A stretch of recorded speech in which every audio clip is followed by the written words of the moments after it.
SCLC Today. I'm Maynard Eaton. Joining me, of course, is the president of the Southern Christian Leadership Conference, Dr. Charles Steele Jr. A few days ago, we were both in Selma, Alabama for the 52nd anniversary of the Bloody Sunday. You marched across the bridge on that Sunday. You spoke that Sunday, but also amidst a bunch of controversy in the city of Selma. Could you talk about that a bit? Absolutely.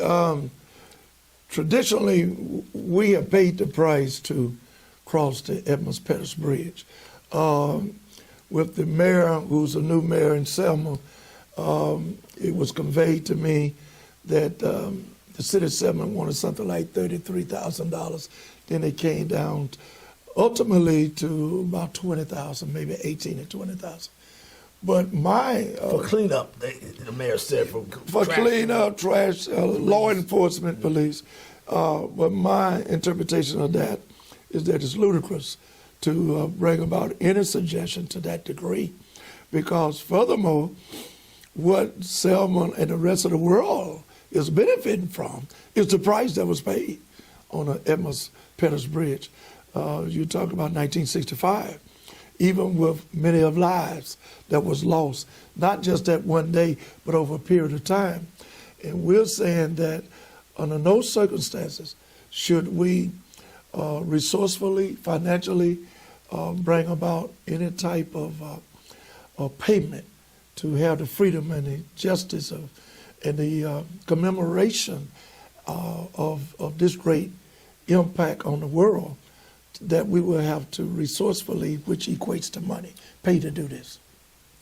Also that day, that Saturday, you met with John Lewis, photographed with him. You also met with Representative Keith Ellison, the Deputy National Committee Chairman. So there was some interesting politics going on there prior to the march itself. Absolutely, absolutely. And I have to say that I was really impressed with Congressman John Lewis. I was there with Congresswoman Tara Sewell, who did an outstanding job. Great speech. And I spoke in receiving the award that was given to SCLC at the breakfast and bestowed upon us, but I also commented on the speech that Congresswoman Tara Sewell gave, and I commented she was there.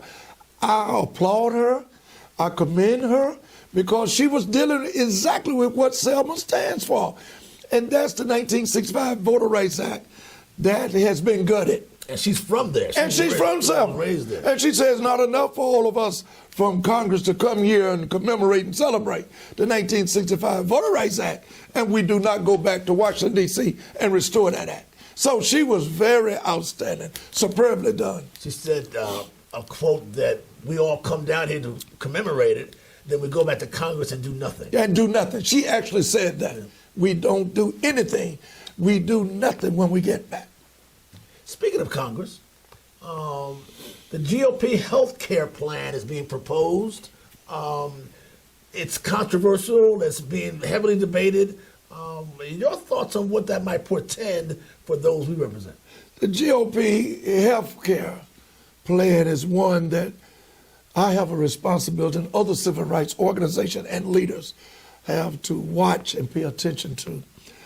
First of all, the Affordable Care Act that we've been debating for the last umpteen years. Yeah, exactly, 8 years.